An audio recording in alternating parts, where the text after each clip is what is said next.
Hello viewers, today we shall discuss Adventures of Tom Sawyer written by Mark Twain. The objective of this program is to give you an understanding of American literature of the 20th century. The Adventures of Tom Sawyer is not merely a literary classic. It is a part of American imagination. More than any other work in the culture, it established America's vision of childhood.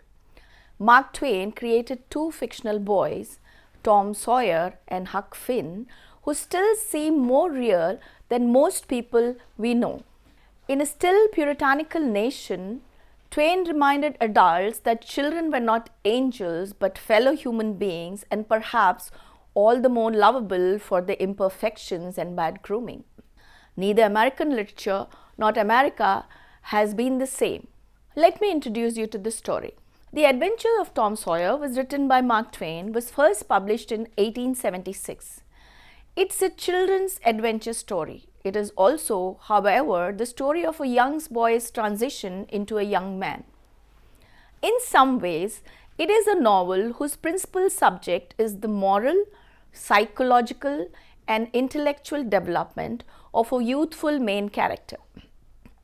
One of America's best-loved tales, Tom Sawyer has a double appeal. First, it appeals to the young adolescent as the exciting adventures of a typical boy during the mid-19th century. Adventures that are still intriguing and delightful because they appeal to the basic instinct of nearly all young people, regardless of time or culture. Second, the novel appeals to the adult reader who looks back on his or her own childhood with fond memories. In fact, in his preface to the first edition, Twain wrote, "Although my book is intended mainly for the entertainment of boys and girls, part of my plan has been to pleasantly remind adults of what they were once themselves and what they felt and thought." Thus, the novel is combined of the past and present, of the well-remembered events from childhood, told in such a way as to evoke remembrance in the adult mind. Whether or not one has read the novel, many of the scenes are familiar and have become a part of American culture. Consider, for example, the scene in which Tom manipulates others to paint a fence he himself was to have painted, the scene with Tom and Becky lost in the cave, and the scene of the boys in the graveyard. Twain captures the sense of childhood with all its excitement, fear, and mischievousness. Likewise, the characters Tom himself, Becky Thatcher, Huck Finn, Injun Joe, and Aunt Polly have become part of American heritage. Although Tom Sawyer is set in a small town along the western frontier on the banks of legendary Mississippi River, sometime during the 1840s, readers from all parts of the world respond to the various adventures experienced by Tom and his band of friends. The appeal of the novel lies mostly in Twain's ability to capture or recapture universal experiences and dreams and fears of childhood. The structure and setting of Adventures of Tom Sawyer. In terms of the novel's structure, some critics have dismissed it as being simply a series of episodes. And it is true that there are some seemingly extraneous scenes. Nevertheless, each scene contributes to the building and a broad picture of the lives of these youths. In the broadest sense, the novel concentrates basically on Tom's and to a lesser degree on Huck's development from a carefree childish behavior to one that is filled with mature responsibility. Furthermore, the primary adventure, which features the murder, the boy's witness, and its aftermath, provides a single event that begins in the graveyard and runs throughout the plot of lesser adventures. The lesser adventures are more episodic, which is typical of Twain. The Adventures of Huckleberry Finn, for example, is a series of episodes connected by the adventure to free the slave Jim. Twain grew up in Hannibal, Missouri, a dusky, quiet town built on bluff overlooking the Mississippi River, about 80 miles north of St. Louis. This is the town renamed St. Petersburg in the novel. that Tom and Huck and other characters inhabit. The Jackson's Island of Tom Sawyer, which also appears in Tom's Adventures of Huckleberry Finn, is an actual island located just south of the town, close to the Illinois side of the river. The cave that Injun Joe inhabited still exists, as do the houses that Widow Douglas and Aunt Polly supposedly inhabited. Twain's Hannibal was surrounded by large forests, which Twain himself knew as a child and in which his characters Tom Sawyer and Joe Harper often play Indians and chiefs. The steamboats that passed daily were the fascination of the town, and Tom and Huck would watch their comings and going from the bluff overlooking the Mississippi. Let us examine the satire of the adventures of Tom Sawyer. Twain does not confine himself to telling a simple children's story. He is, as always, the satirist and commentator on the foibles of human nature. As the authorial commentator, Twain often steps in and comments on the absurdity of human nature. In Tom Sawyer, he is content with mild admonitions about the human race. For example, after Tom has tricked the other boys into painting the fence for him, the voice of Twain, the author, points out the gullibility of man. They are stronger satires. Twain is constantly satirizing the hypocrisy found in many religious observances.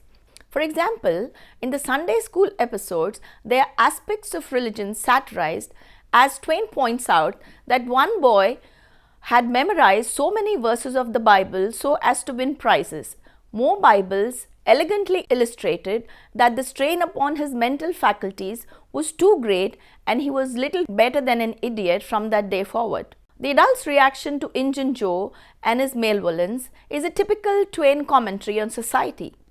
The adults create petitions to free Joe, who has already killed, so it was believed, 5 citizens of the village. But what of that? If he had been Satan himself, there would have been plenty of weaklings ready to scribble their names to a pardon petition and drip tears on it from their permanently impaired and leaky waterworks.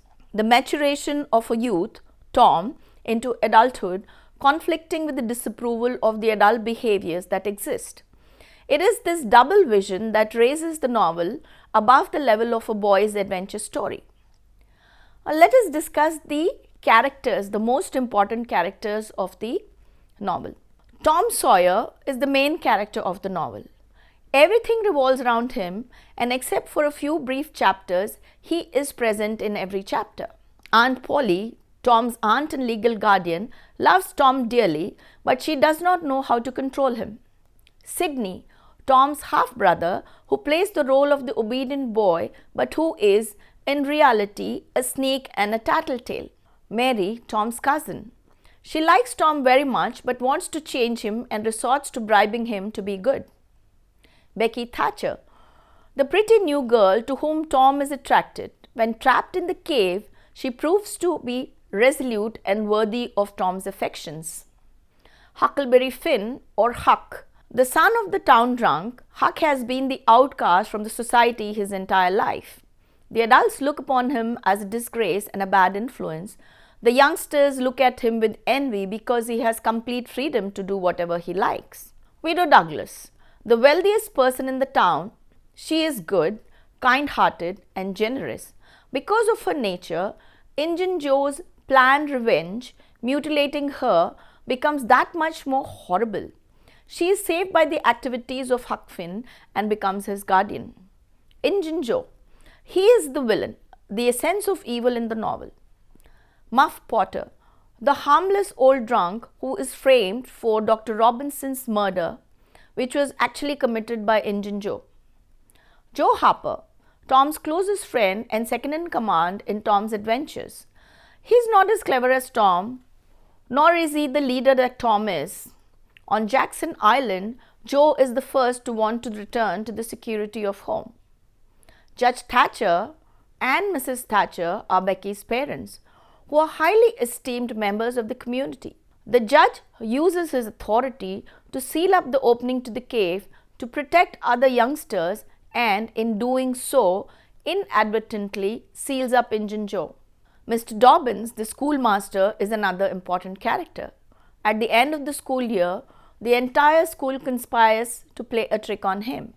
Mr. Walters, the Sunday school superintendent, who is overly dedicated to his job, the Reverend Mr. Sprague, the pastor of the village, Alfred Temple, a new boy from St. Louis Becky uses to make Tom jealous, Will Mufferson, the model boy for all the parents and a despicable creature to all the other boys, Amy Lawrence, Tom's sweetheart, until he meets Becky Thatcher, Dr. Robinson, the young doctor who is murdered while trying to obtain a body for medical studies, Mr. Joan, or the Welshman.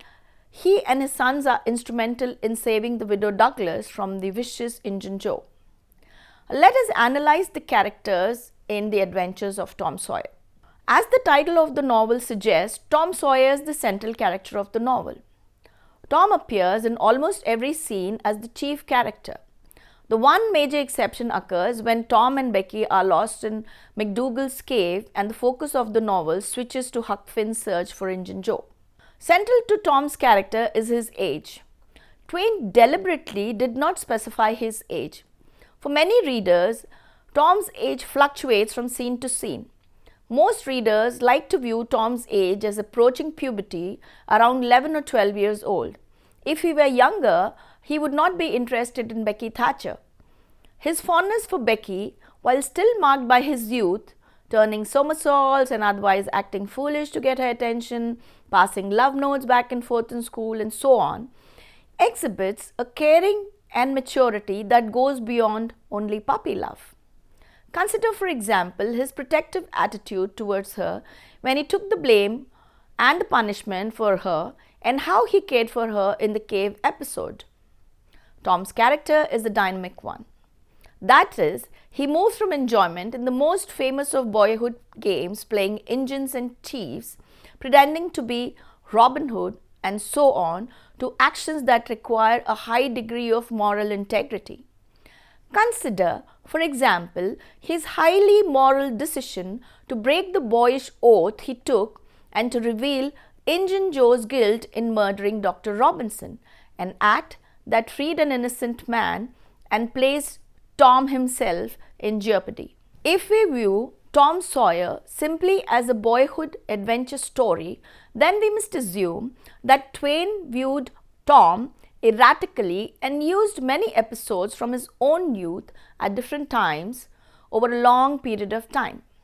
Thus we have two Toms, one who plays boyish pranks on Aunt Polly, hooking an apple or donut when she is not looking, teasing her and finding ways to get around her, and one who has the maturity to save an innocent man and protect a frightened girl. However, if we view Tom Sawyer as a tale of maturing, a novel whose principal subject is the moral, psychological and intellectual development of a youthful main character, then we don't see two Toms but one, through his experiences, matures as a young man. Most readers then choose to see Tom as a dynamic character who occasionally reverts to childish pranks, but one who essentially moves from early childish endeavors and when called upon to do so, matures to the point where he can make highly moral decisions and commitments, as he did in revealing Injun Joe's guilt and in protecting Becky while lost in the cave. Injun Joe. The next most important character in the novel is Injun Joe. During a boy's maturation, he must sometimes encounter evil in its most drastic form, and it is through Tom's reaction to Injun Joe that we most clearly see Tom's growth from a boy into a young man. Injun Joe is a thieving, dishonest, wicked person who achieves most of his evil goals because he is also clever and resourceful. He kills young Dr. Robinson without qualms and for no discernible reason except for pure pleasure.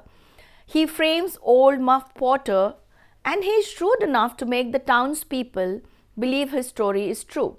When proof of his part in the murder is about to be revealed, he reacts quickly and decisively at the trial. He takes immediate action and jumps out of the window and escapes and cannot be found by the search parties. In addition, his reputation is such that none of the citizens will confront him with his evil. Although all the citizens of St. Petersburg know that he is evil, each is too frightened to confront him because they, like Tom and Huck, know that he will retaliate in a violent manner. Injun Joe is a static character. That is, he is the same at the end as he is in the beginning. He does not change through the course of the events in which he is involved. He is the essence of evil when we first see him murdering Dr. Robinson and framing Muff Potter for the crime. And he remains the essence of evil throughout the novel. Consider, for example, his plan to mutilate the widow Douglas in retaliation for something her late husband did years earlier. He is first seen murdering Dr. Robinson and framing innocent Muff. He flees justice at Muff Potter's trial. He is the central figure in search for buried treasures. He shows up disguised as a deaf and mute Spaniard in a haunted house where Tom and Huck are hiding upstairs.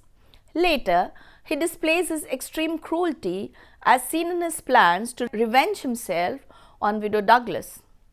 When he threatens to kill his partner if the latter refuses to help him mutilate widow Douglas, he simply reinforces his evilness. Tom encounters Injun Joe in the cave where he is finally trapped with his ill-gained gold and he dies a befitting but horrible death. The other important character is Huck Finn. The adults look upon Huck Finn as a disgrace and as a bad influence upon their sons and daughters. The youngsters look at him with envy because he has complete freedom to do whatever he likes. His only living relative is his father, Pap, who is the town drunkard and absent most of the time. When Pap is present, he uses Huck as a punching bag. Huck has no formal education. Therefore, he looks to Tom and his book learning as superior in intelligence to his own common sense. He admires Tom's fanciful notions about how to play games and readily joins in and is content to let Tom be the leader while he himself plays the lesser parts. Huck's only clothes are the worn out rags that others have discarded and that seldom fit him. He lives without bathing except in the Mississippi River during warm weather. He has no bed to sleep in and no regular food, only that which he can obtain by his own wits. He does not attend school or church and he has no regular chores to perform.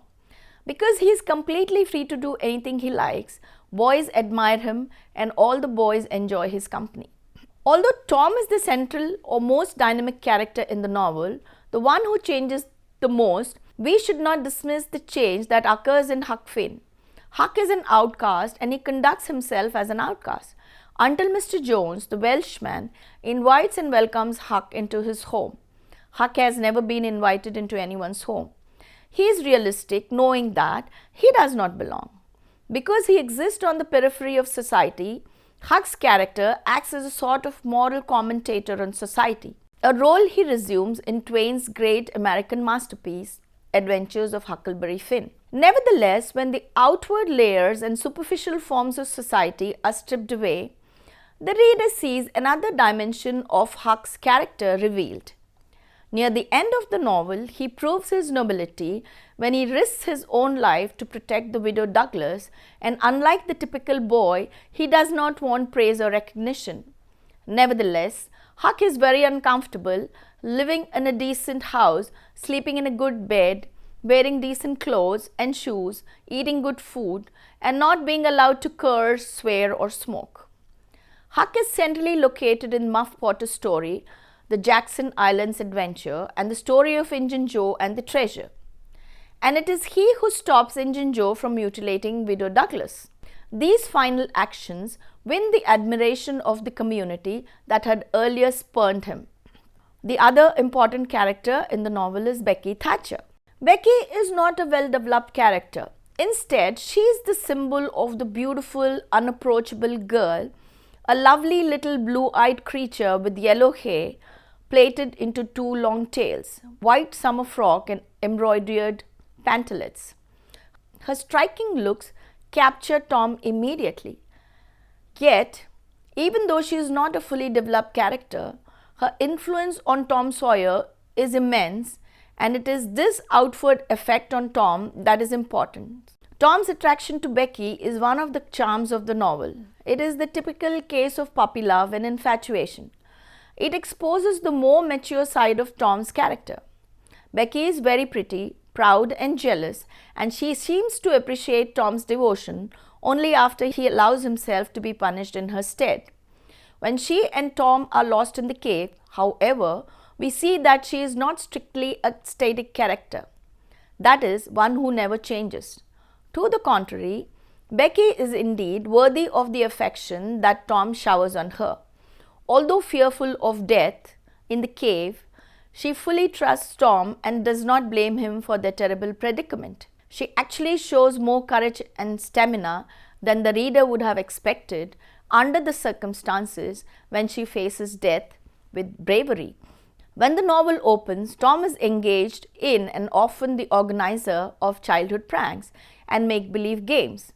As the novel progresses, these initially consequences-free childish games take on a more and more gravity.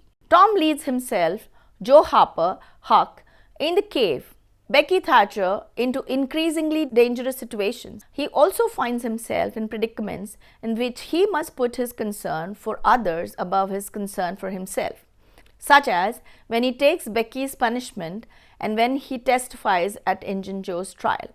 As Tom begins to take initiative to help others instead of himself, he shows his increasing maturity, competence, and moral integrity. Tom Sawyer's adventures to Jackson Islands and McDougal's cave take him away from society. These symbolic removals help to prepare him to return to the village with a new, more adult outlook on his relationship to the community. Though early on Tom looks up to Huck as much older and wiser, by the end of the novel, Tom's maturity has surpassed Huck's.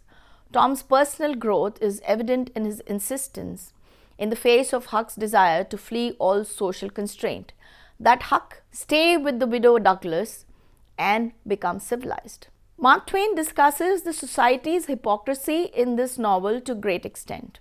Twain complicates Tom's position on the border between childhood and adulthood by ridiculing and criticizing the values and practices of the adult world which Tom is heading.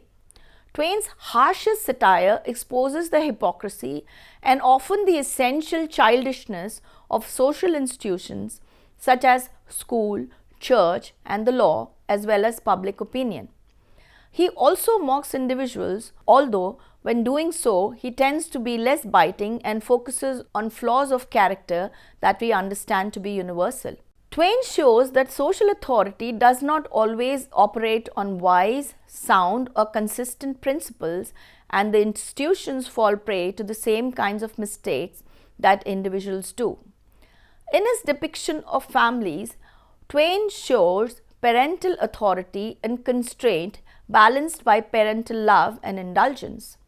Although she attempts to restrain and punish Tom, Aunt Polly always relents because of her love for her nephew. As the novel proceeds, a similar tendency towards indulgence becomes apparent within the broader community as well. The community shows its indulgence when Tom's dangerous adventures provoke an outpouring of concern.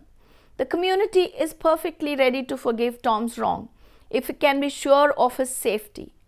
Twain ridicules the ability of this collective tendencies towards generosity and his forgiveness to go overboard when he describes the town's sentimental forgiveness of the villainous Injun Joe after his death. The games the children play often seem like attempts to subvert authority and escape from conventional society.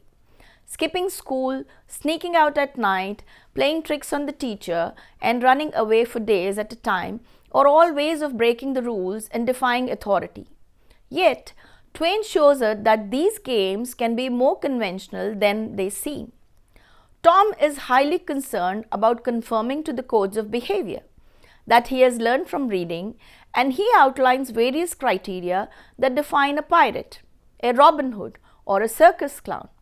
The boy's obsession with superstition is likewise an addition to the convention. which also mirrors the adult society's focus on religion. Thus, the novel shows that adult existence is more similar to childhood existence than it might seem. Though the novel is critical of society's hypocrisy, that is, of the frequent discord between its values and its behavior, Twain doesn't really advocate subversion. The novel demonstrates the potential dangers of subverting authority just as it demonstrates the danger of adhering to authority too strictly. Twain also discusses freedom through social exclusion. St. Petersburg, in Twain's novel, is an insular community in which outsiders are easily identified. The most notable local outsiders include Huck Finn, who fends for himself outside of any family structure because his father is a drunkard.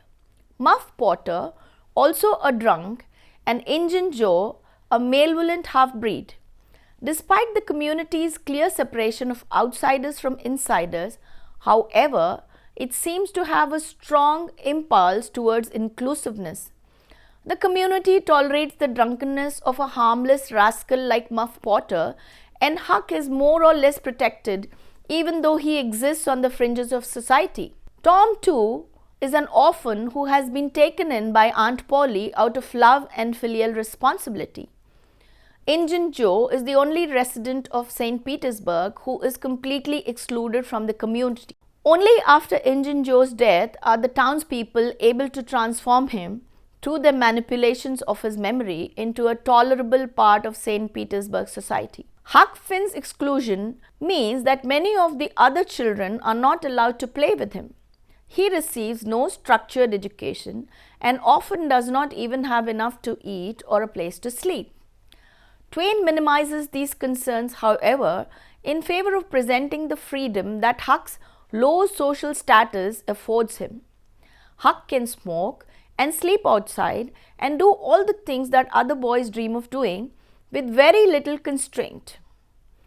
Huck's windfall at the end of the novel, when the boys find the treasure, threatens to stifle his freedom. The Widow Douglas attention forces Huck to change his lifestyle, something Huck would probably never choose to do on his own. By linking Huck's acquisition of the treasure with his assimilation into St. Petersburg society, Twain emphasizes the association between financial standing and social standing. Besides the obvious fact that money is an important ingredient in social acceptance, social existence clearly is itself a kind of economy in which certain costs accompany certain benefits. The price of social inclusion is a loss of complete freedom. The other important element in the novel is superstition. Twain first explores superstition in the graveyard where Tom and Huck go to try out a magical cure for warts. From this point forward, superstition becomes an important element in all of the boys' decision making. The convenient aspect of Tom and Huck's superstitious beliefs is that there are so many of them and they are so freely interpretable. Tom and Huck can pick and choose whatever belief suits their needs at the time. In this regard, Twain suggests superstition bears a resemblance to religion, at least as the populace of St. Petersburg practices it. The humorousness of the boys' obsession with witches, ghosts, and graveyard papers over, to some extent, the real horror of the circumstances to which the boys are exposed: grave digging, murder, starvation, and attempted mutilation. The relative ease with which they assimilate these ghastly events into their childish world is perhaps one of the least realistic aspects of the novel. The boys negotiate all this horror because they exist in a world suspended somewhere between reality and make-believe. The fear of death is real and persuasive. For example, but we also have the sense they do not really understand death and all of its ramifications. I think it is one of the finest pieces of literature that has been written by an American writer. Students, please try to read this text, and I hope you enjoy the